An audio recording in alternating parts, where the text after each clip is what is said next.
இப்போ நான் துபாயில் நியூ இயர் கொண்டாடிக்கிட்டு இருக்கேன். 2025 நியூ இயரில் வந்து நானும் என் ஃப்ரெண்டு சதாமும் ஒரு ட்ரிப்பு ஒன்று பிளான் பண்ணோம். அது வந்து உண்மையிலே எனக்கு வந்து இப்போ வந்து ரொம்ப மைண்டில் ஓடிக்கிட்டு இருந்துச்சு. 2025 நியூ இயர் ஸ்டார்ட் ஆகும்போது ஒரு ட்ரிப்பு பிளான் பண்ணோம்.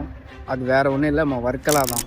என் ஊர்ல இருந்து வர்க்கலாக்கு ஒரு 100 கிலோமீட்டர்ஸ். அந்த 100 கிலோமீட்டர்ஸ் பைக்லேயே ட்ராவல் பண்ணலாம் அப்படின்னு சொல்லிட்டு பிளான் பண்ணோம். ஏன்னா எனக்கு பைக்கில் ட்ராவல் பண்ணுறது ரொம்ப ரொம்ப பிடிக்கும்.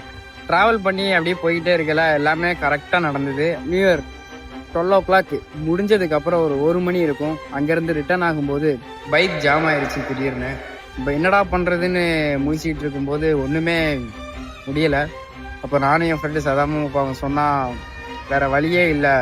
ஏன்னா நைட்டில் வேற மெக்கானிக்கல் ஷாப் வேற எதுவுமே கிடையாது. வேற வழியே இல்லாமல் அங்கேருந்து வண்டியை பல்க்குக்கு ஒரு 2 கிலோமீட்டர்ஸ் நானும் அவனும் சேர்ந்து அந்த இருட்டுக்குள்ள மொபைலில் ஃப்ளாஷ் அடிச்சுட்டு நடந்து போய்கிட்டே இருந்தோம். கொஞ்சம் தூரத்தில் ஒரு பல்க்கு தெரிஞ்சது. அங்கே பெர்மிஷன் கேட்டு ஏதோ இந்த மாதிரி ஒரு இடம் இருந்துச்சு.